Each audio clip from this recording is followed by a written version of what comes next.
Seguimos entonces en esta segunda parte de la entrevista conversando con nuestro buen amigo el psicólogo Juan del Amor Moya acerca de la venganza. En un momento dado, en el intervalo del primer y segundo bloque, él habló del ojo por ojo, diente por diente. Entonces, yo le preguntaría en este caso, si siempre es satisfactorio cumplir una venganza o más vale la pena disimular y dejarla pasar. Bueno, disimular es muy difícil, a no ser que sea una cuestión nimia, ¿verdad? Y la persona esté ya muy por encima de esas nimiedades. Por lo que has dicho del ojo por ojo, mira, la sociedad, el ser humano, en la trayectoria hasta hoy, han pasado millones de años, ¿verdad? Bueno, pues esa evolución, hay quien la equipara a la evolución de una persona, ¿verdad? Una persona nace, es bebé, tiene la mente funciona de una manera, preadolescente, es adolescente, bueno, llega a la edad adulta. Pues la sociedad, pues en esa evolución también. De tal forma, ¿qué te quiero transmitir con esto? Pues te quiero transmitir que cuando la sociedad entiende que la justicia es ojo por ojo, es una sociedad que estaría a un nivel de 4 años, 3 años, 4 años de evolución individual. Entonces, claro, 4 años, 5 años, lo entendemos que el ojo por ojo es lo que funciona, ¿no? Pero funciona hasta, no solamente con personas, un nene de 4 años, una nena de 4 años que se ha caído y se ha hecho daño, la mamá es capaz de decirle a la mesa, tonta, que le ha hecho daño al nene, ¿verdad? Claro, el nene ya está reparado, sigue sintiendo el dolor, pero la mesa se la ha cargado, ¿verdad? Es así. ¿Por qué? Pues porque el ojo por ojo es donde funciona. Pero claro, la sociedad va evolucionando y la sociedad va cambiando, la sociedad va madurando, igual que el ser humano. Al respecto de si es siempre satisfactorio, pues mira, yo dentro de toda la literatura, he reparado en 3, o sea, si te parece bien. Una que está en el 1600 a principios, no se sabe la cifra exacta, pero es al comienzo del siglo XVII, y es Hamlet, de William Shakespeare. Como todo el mundo sabe, bueno, es una obra, bueno, está el Quijote, pero también está Hamlet, ¿no? Hamlet es un príncipe de Dinamarca que, bueno, me refiero a cómo se construye la obra, que su padre Hamlet también, lo mata su hermano Claudio, él no lo sabe, pero el padre se aparece después de muerto a Hamlet y le dice, hijo mío, que tu tío Claudio me ha matado, que lo que tienes que hacer es vengarme. ¿Cómo? Y Shakespeare lo dice, ¿cómo se puede entender que te puedan agraviar de esa manera y no haya venganza? No se puede entender. Eso es a principios del siglo XVII. Hasta tal punto que el que sepa algo o lo haya visto, ¿no?, la obra, pues sabe que ya hay una mezcla, ¿no? Llega hasta tal punto esa locura ficticia o real en ocasiones que la mente se transforma para conseguir esa venganza, ¿no? Entonces, claro, ahí hay una mezcla de venganza, de incesto, de traición, de corrupción moral. Es decir, y fíjate que todo está en el mismo saco. Es curioso que Shakespeare lo pone en el mismo saco todo. Ahí no estamos hablando de amor, no estamos hablando de armonía, no estamos hablando de felicidad, estamos hablando de venganza, de traición, de incesto, de inmoralidad, de corrupción, ¿verdad? Incluso hasta tal punto que la mente se puede dislocar, ¿no? Se puede trastornar, se puede volverse loco. Bien, ese es un ejemplo. Luego está el otro ejemplo que yo creo que quien no lo habrá visto en la tele, o lo haya leído, ¿no?, que es el Conde de Montecristo, ¿no?, de Alejandro Dumas padre. Bueno, el Conde de Montecristo también es chulo. Esta obra está escrita en la primera mitad del siglo XIX, ¿no?, por el 1844. Se escribió y luego fue saliendo por partes, o sea que no la sacaron al mercado de una vez. Si nos acordamos, el Conde de Montecristo, yo creo que todo el que la ve o va como de alguna manera tomando satisfacción su venganza. Bueno, como bien sabemos, pues el Edmond Dantes está enamorado, bueno, es un poco ingenuo, está enamorado de una joven, y esta hermosa Mercedes, pues viene, cuando ya está a punto de casarse prácticamente, viene su mejor amigo, Ferdinand, y se la quita de alguna manera para provocar que él sea condenado, y de hecho lo llevan a una mazmorra, todo el mundo lo sabe, ¿no? Y en esa mazmorra tiene la suerte de, bueno, creo que al lado suyo hay otro preso que le va pasando información y le dice que en una isla hay un tesoro, ¿verdad? Entonces empieza a planificar primero cómo va a salir de ahí, de la isla. En esa época, bueno, también está Napoleón y las islas y las luchas y tal.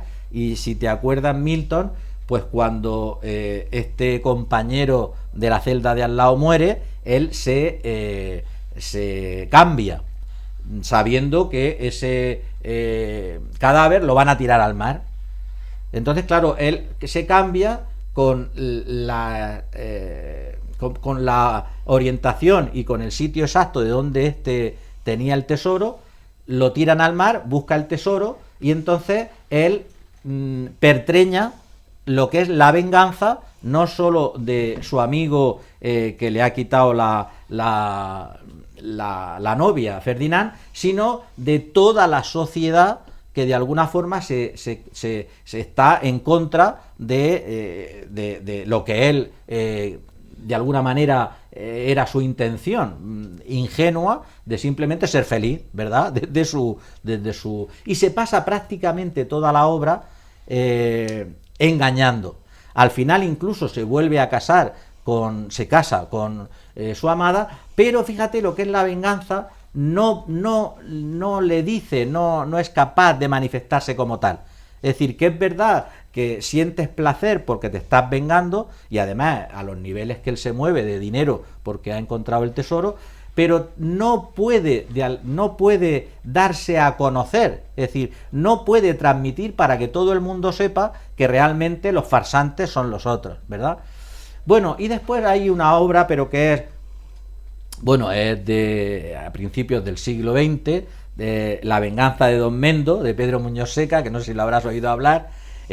También yo creo que es significativa en el sentido de que, bueno, los nombres es más complicado, pero bueno, Don Mendo, lo voy a decir un poquito rápido, se quiere casar con su amada, Magdalena, pero el padre de Magdalena, pues con un privado del rey la adquiere compromiso y la casa con el privado del rey.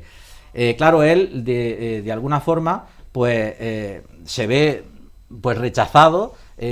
Por otro lado, una de las veces que la pillan, por así decir, con otro en la cama, él coge y, aun sabiendo que lo ha rechazado, dice que ha sido él que ha entrado a robar, de tal manera que la condena es emparedarlo.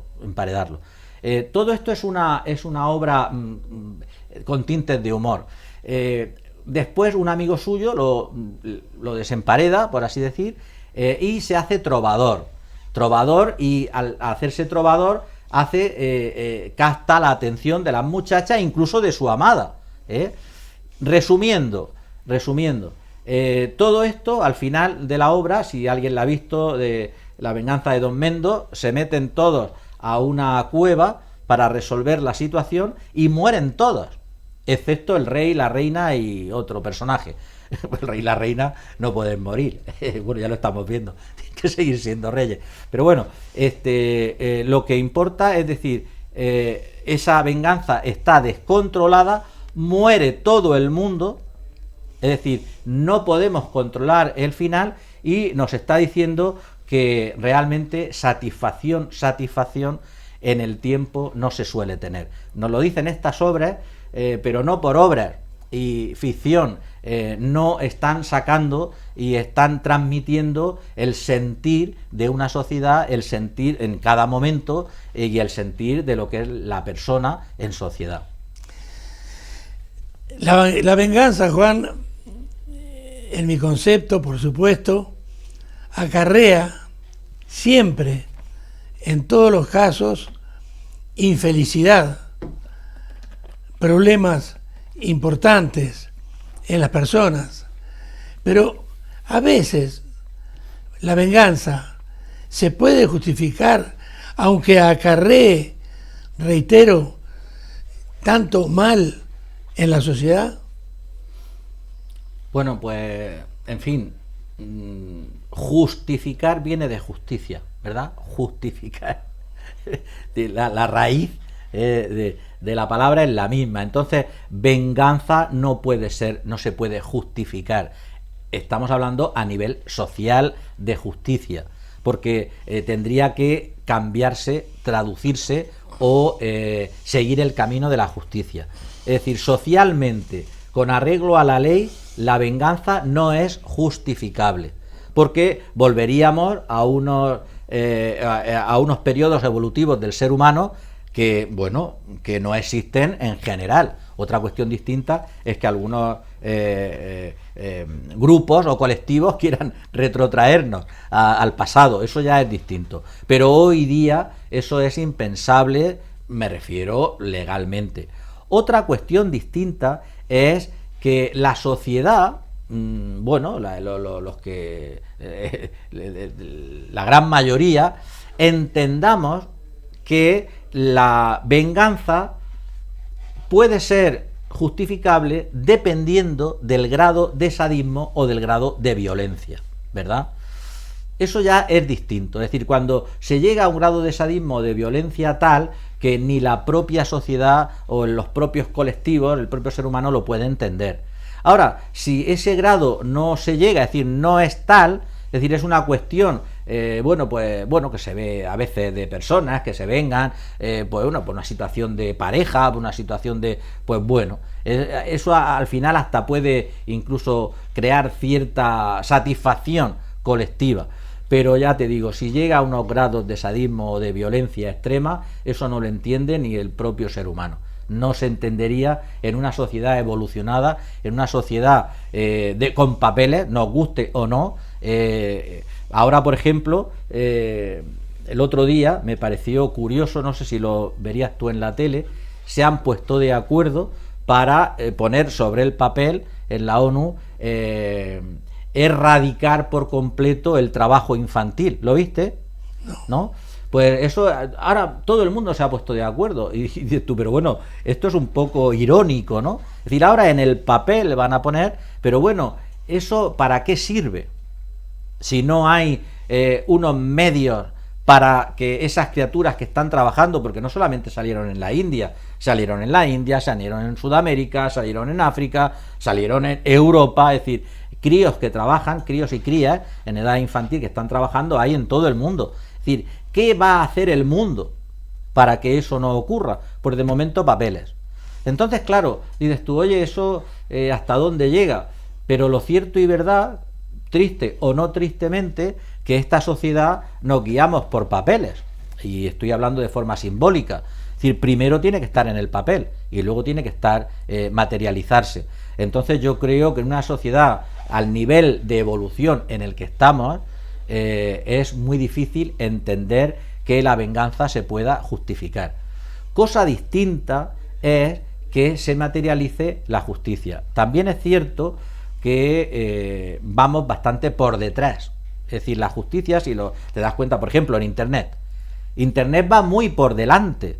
Es decir, lo que se puede producir en Internet con respecto a agravios, con respecto a robos, con respecto a malintención, es tan tremendo que no somos capaces de acotarlo en los papeles. Entonces, los papeles, la justicia, las leyes, la sociedad va bastante por detrás.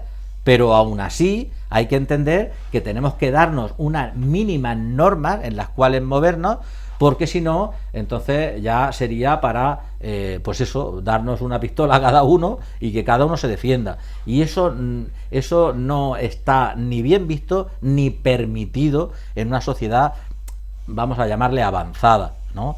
Entonces ahora no se entiende ni se puede justificar la venganza a nivel vamos, de norma, de legislación, de sociedad. Cuestión distinta es que a muchos nos gustaría cierta venganza, pero yo creo, vamos, y me proyecto yo ahora, sin que intervenga lo que es la violencia ni lo que es el sadismo. Ahora bien, en tu concepto, Juan, una pregunta muy escueta, muy cortita. ¿Merece la pena vengarnos? Pues habría que preguntárselo a aquella persona que se ha vengado. Creo humildemente, y hablando no ya por proyección, sino por pura psicología, que no merece la pena. ¿Por qué no merece la pena? Repito, porque el tiempo que estás invirtiendo en otra persona no lo inviertes en ti mismo, eso primero.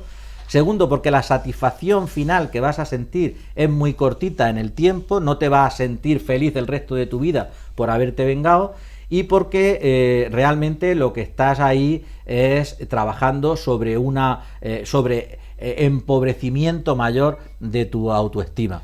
Entonces, en ningún caso merece la pena. Otra cuestión distinta es que se aplique justicia. Tiene que ser, porque si no, esa persona, y estamos ahora, yo ahora estoy pensando en situaciones graves, dramáticas de la vida, esa persona puede vivir en continua tristeza y en continua depresión el resto de su vida.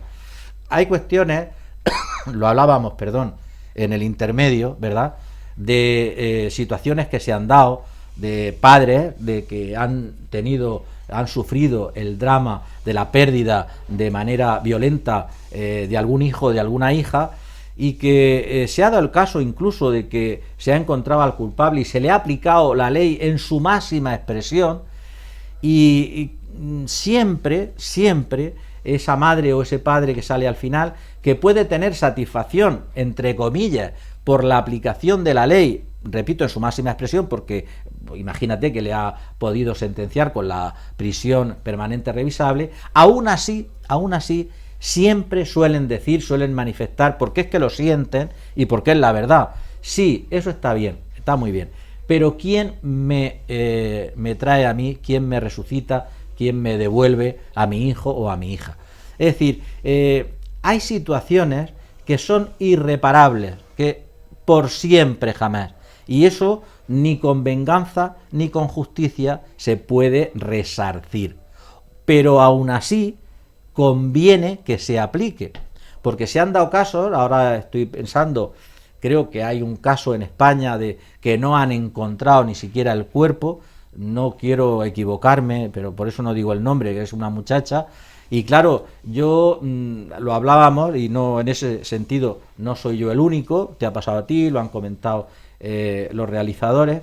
Cuando te pones en el pellejo de estas personas, llega un momento en que no puedes seguir, porque emocionalmente, visceralmente, te estás identificando, porque claro, tenemos hijos, tenemos empatía, somos, entre comillas, normales, como la gran mayoría, y entonces son situaciones en las que es muy difícil de llegar a la plena identificación, porque te pondrían malo, lo que significa que esas personas no están bien, y no estarán bien por siempre. ¿Por qué? Pues porque es irreparable. Cuando muere o de forma violenta matan a un hijo o a una hija, esa situación ya no tiene solución. No tiene solución, lógicamente, porque está muerto, pero me refiero a nivel emocional. Es una amargura con la cual esa madre o ese padre o ese hermano o esa hermana, ese familiar, tiene que convivir el resto de su vida. Ni con venganza se puede resarcir esa amargura. Ahora bien, ¿por qué, Juan, en la mayoría de los casos sucede el hecho de que nos venguemos, sea la injuria mayor o menor? ¿Por qué entonces en un tanto por ciento tan elevado encontramos que el ser humano se venga? Pues yo creo que es casi como una necesidad. El ser humano, voy a buscarte, por ser humano, no por la frase que te comentaba antes de Albert Einstein. La voy a leer porque antes no la he... Dice Albert, las personas débiles se vengan, las fuertes perdonan y las personas inteligentes ignoran. Lo reflexiona y dices, pues sí, es verdad, ¿no? Pero claro, no podemos ser todos, tener esa capacidad de inteligencia que estés tan por encima de esa situación. Que yo sepa, a Albert Einstein tampoco le mataron ningún hijo, es decir, ninguna hija, es decir, yo no sé hasta qué punto, ante ciertas situaciones de drama, esto se puede consentir. Entonces, el ser humano, como ser humano, necesita una reparación, como sea, porque es una necesidad, lo hemos dicho al principio de la entrevista, a nivel incluso neurológico. Es verdad que al final, lo que suele contar, en la mayoría de los casos, es que este lóbulo prefrontal se imponga y el sentido común se imponga. Pero aún así, lo que sigue existiendo es que algo ha pasado ahí, algo que yo considero una injusticia. Si el resto de la humanidad, el resto de la sociedad también lo considera, tiene que haber una reparación de una manera o de otra, o de forma de justicia o de forma de venganza. El problema es, repito, que si esa venganza llega a ciertos extremos, pues claro, es una cuestión que ya se nos escapa de las manos. Al respecto, voy a buscar algún experimento. Mira, te puedo decir, ¿por qué nos vengamos, no? Que lo hemos estado antes hablando y por qué necesitamos Hay estudios, diseños experimentales, ¿verdad?, que se han hecho en universidades, y te voy a decir, por ejemplo, algún estudio, ¿no?, para que veas cómo el ser humano esto es una necesidad. Hay un estudio, es como 2 experimentos hacen, cogen a 156 participantes y les dice que escriban unos ensayos, y luego alguien les va a hacer como una crítica, ¿verdad? Entonces hay una persona del grupo que lógicamente está en armonía con los que realizan el ensayo, pero los participantes no lo saben, que hace comentarios pero ofensivos, no comentarios de la estructura gramatical, no, comentarios ofensivos sobre los ensayos que están escribiendo estas personas, ¿verdad? Entonces, claro, les dicen, oye, pues vamos a hacer una cosa, como no podemos vengarnos de este tío, fíjate, son personas adultas, hacen como un muñeco parecido al tío ese que ha estado haciendo comentarios ofensivos. ¿Por qué? Pues porque lo han vestido parecido, en fin, lleva una camisa tal, y entonces le dicen, bueno, tú te has sentido ofensivo. Sí, porque es que además no se ha metido con mi estructura del texto ni lo que dice, sino que ha sido ofensivo contra mí. Bueno, pues como no podemos hacerle nada, toma este muñeco, el típico vudú de tal, y tiene estas agujas, clávalas y véngate. Y efectivamente cogen, lo hacen, y entonces estas personas agraviadas, después de clavarle las agujas, se tienen como un estado de ánimo que es indistinguible de los otros que no recibieron comentarios ofensivos. Es decir, se quedan a un nivel de los que, no se sentían agraviados, no se sentían más felices ni menos felices, sino simplemente a ese nivel. Lo que nos está diciendo es que de alguna manera, pues eso es como una necesidad, el sentirte pues bien, otra vez volver a recuperar tu estado de confianza en ti mismo, ¿verdad? Pero vieron que de alguna forma pues no era el sentirse mejor. O sea, fíjate que aquí si pensábamos que la venganza hacía que te sintieras mejor, este ensayo lo que nos está diciendo no es que te sientas mejor, sino que te sientes a la altura de los que no han sido agraviados. Eso lo está diciendo. Pero dicen, bueno, pues vamos a ver vamos a seguir con este experimento. Cogen y dicen, bueno, vamos a ver si podemos provocar otra situación en estas personas. Dicen, oye, vamos a hacer un experimento ahora, vais a hacer ahora otra prueba. Dice, y a un grupo le dicen, te vas a tomar esta píldora, que esta píldora lo que va a hacer es que te sientas como despejado, como que estés más capacitado para realizar la prueba. Dice, pero bueno, tiene un efecto secundario. la pastilla, y es que, bueno, de alguna manera tu estado de ánimo no lo va a alterar. O sea, lo que provoca la pastilla, esta píldora, es que tu estado de ánimo sea constante, inalterable, ¿verdad? Que sea estable. Bueno, como podemos entender, la pastilla es un placebo. Bueno, entonces el experimento consiste en que los van poniendo de 3 en 3 y dos personas que están controladas por un ordenador, en el sentido de, porque se van pasando la pelota unos a otros, y dos personas, ya el ordenador le dice a quién se la tienen que pasar. Bueno, pues del experimento hay unas personas que reciben la pelota a lo mejor un 10%, es decir, casi nunca, y otras lo reciben pues al 50%, como el resto. Claro, aquí lo que hace es que las personas que reciben la pelota poco y no han tomado la píldora necesitan resarcir, que de alguna manera se han visto ahí ninguneados. Sin embargo, las personas que han tomado esa píldora, que han dado por hecho que su estado de ánimo no iba a variar, no les ha alterado que no le pasen la pelota. Dirás tú, ¿y esto qué? Pues es muy sencillo de entender. Lo que nos está diciendo es que realmente es un poco inútil vengarse por una cuestión de estado de ánimo, porque es una cuestión de creencia.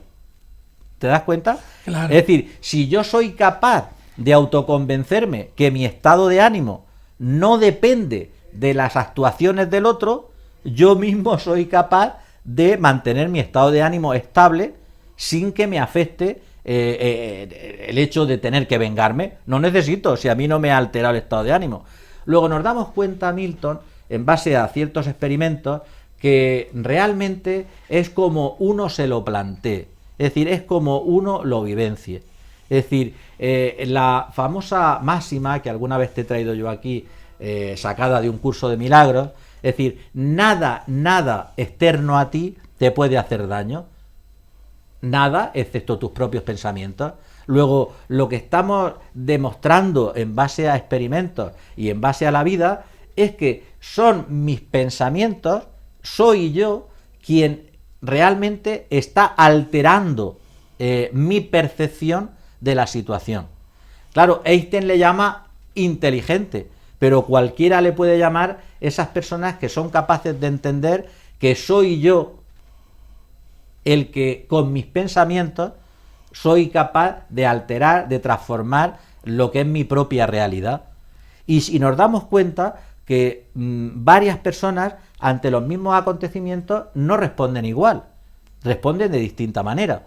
Lo que estamos entendiendo es que soy yo, son mis pensamientos. Luego ya no es, como hemos comentado, la satisfacción, no es esa situación que yo voy a sentir de reequilibrio, sino es mi pensamiento el que realmente está provocando que yo me comporte de forma vengativa o que yo me comporte de forma razonada.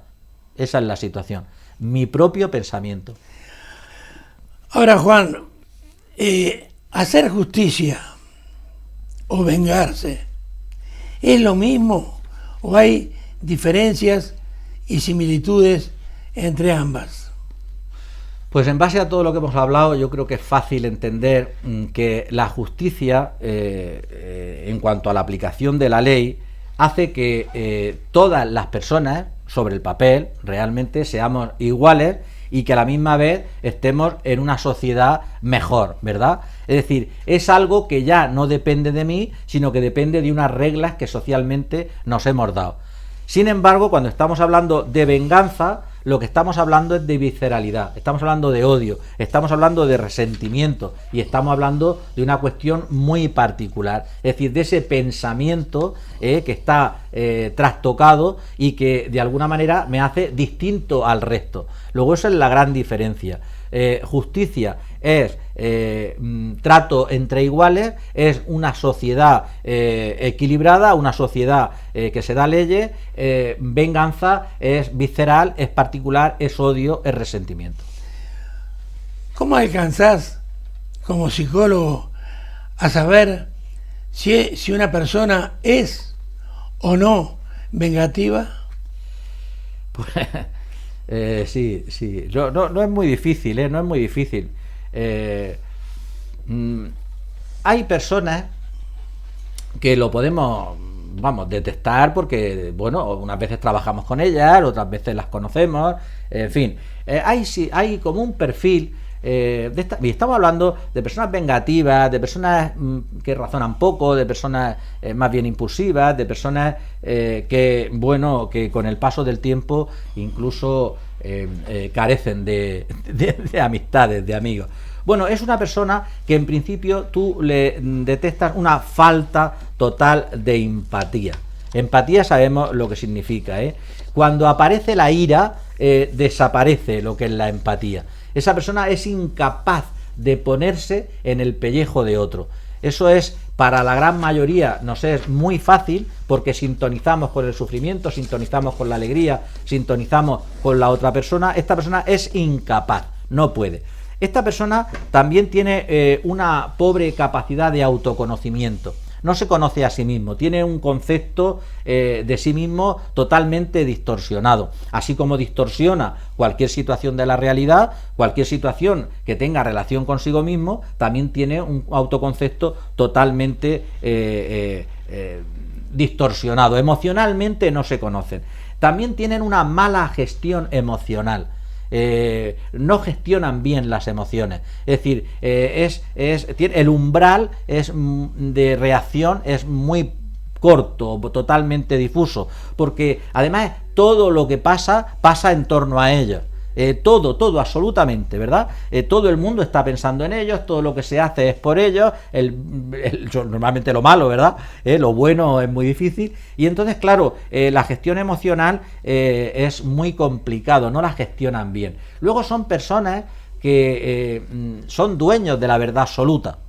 Es decir, si te has dado cuenta que ellos siempre tienen la verdad, y ojo, porque aquella persona que no me da la razón, o que no está de acuerdo conmigo, es el enemigo, y bueno, hay que ir a por él de la forma que sea, porque además está en el error, y porque además no se entera de cómo funciona el mundo. ¿Por qué? Porque la verdad la tengo yo. Entonces, claro, se apropian de la verdad. Otra cuestión es que tienen un pensamiento, podemos decir, dicotómico. ¿Qué significa, Milton? Pues que esta vida no existe en los términos medios. Esta vida todo está bien o está mal. Entonces, claro, ante estas situaciones, todo lo que no sea mis valores está mal. Todo lo que no sea entender la sociedad y las relaciones humanas y cómo tengo yo que comportarme está mal. No existe el término medio, no existe la gama de grises. Claro, entonces tienen un problema, tanto ellos como las personas que puedan, en ese caso, convivir o relacionarse con ellos. Otra característica que tienen estas personas es que, y además a veces hasta lo verbalizan, ni perdono ni olvido. Incluso lo verbalizan, no perdonan y no olvidan, porque el perdón no existe en su, no ya en su vocabulario, sino en su escala de emociones y en sus valores. Porque claro, no puedes perdonar, porque si tienes la verdad y el otro está en el error, lo está haciendo mal. Si yo es el que realmente tengo la autoridad mental, emocional y a todos los niveles, pues el perdón sería una debilidad. El perdón sería como un manifestar que yo soy no soy infalible, ¿verdad? Esa es otra cuestión. También son personas recelosas, es lo que te he comentado yo antes. Son personas que recelan de todo lo que está pasando a su alrededor. Son personas que todo el mundo está conspirando contra ellos. ¿Por qué? Porque no se comportan como tienen que comportarse, porque no cuentan conmigo, porque no hablan conmigo antes de tomar decisiones. Son personas que normalmente suelen vivir en un eterno drama. Todo es un drama. Esa persona que no piensa como yo, esa persona que se ha saltado el stop y es un drama enorme, no ha pasado nada, pero esa persona que no es capaz de entender que en esta vida, o vivimos en un eterno drama, con lo cual, oye, lo mejor es, como decíamos, hablábamos del suicidio, ¿no? Pues oye, despídete, ¿no? No, esta vida hay dramas y lo normal es que sean continuas, pues, relaciones normales y corrientes, en donde ante cualquier situación, pues uno pone los medios o para que no vuelva a ocurrir o para solucionarlo. Pero estas personas, todo es un drama en la vida. Y luego, por último, se podría decir que ante esta situación, aun lo contrario de lo que ellos quieren manifestar, suelen ser personas totalmente inseguras. Es decir, ellos, estas personas, manifiestan ser personas seguras, personas con autoridad, personas, incluso muchos se ayudan, ¿no? Ya lo hemos visto en la televisión, con armas, les gusta la caza, les gusta, no digo todo el que le guste la caza sea persona de este tipo, pero les gusta dominar, les gusta ser ellos los dueños de la vida y de la muerte, los dueños de la felicidad y de la tristeza.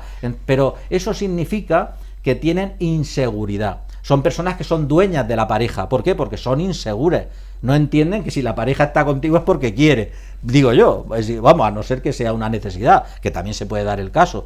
Pero entonces estas personas manifiestan un perfil totalmente contrario a lo que sienten por dentro. Son personas inseguras y sin embargo manifiestan una total autoridad delante de los demás. Ese sería el perfil, en breves rasgos, de estas personas que son, por ende, vengativas.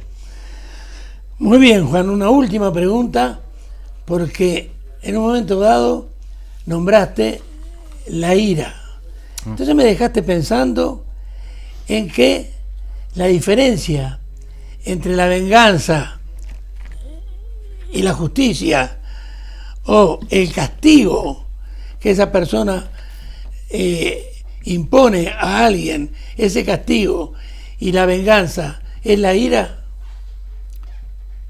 Pues sí, es la ira y la materialización de la ira. Claro, si eso fuera, vamos a llamar, socialmente aceptable, pues claro, por ejemplo, tendríamos jueces que se mimetizarían con la cuestión tratada y se dejarían llevar por una cuestión emocional. Eso no quiere decir que los jueces no sean personas y les afecten las situaciones, pero el juez, en principio, estamos hablando sobre el papel, lo que tiene que hacer es muy sencillo, es dilucidar a través del fiscal y del abogado defensor dónde está la verdad, y una vez que lo tenga claro, en base a evidencias, pues coger la ley y aplicarla de la forma menos emocionalmente comprometida, ¿verdad? Claro, eso se pueden dar situaciones en las que uno, por ira, por visceralidad, no lo entienda, pero eso es lo que el juez en principio tiene que hacer, indistintamente de si el juez es sensible a la realidad social o el juez es sensible al hecho encausado, que eso son cosas distintas. Pero en principio, lo que cuando se aplica justicia tiene que ser en ausencia total de ira.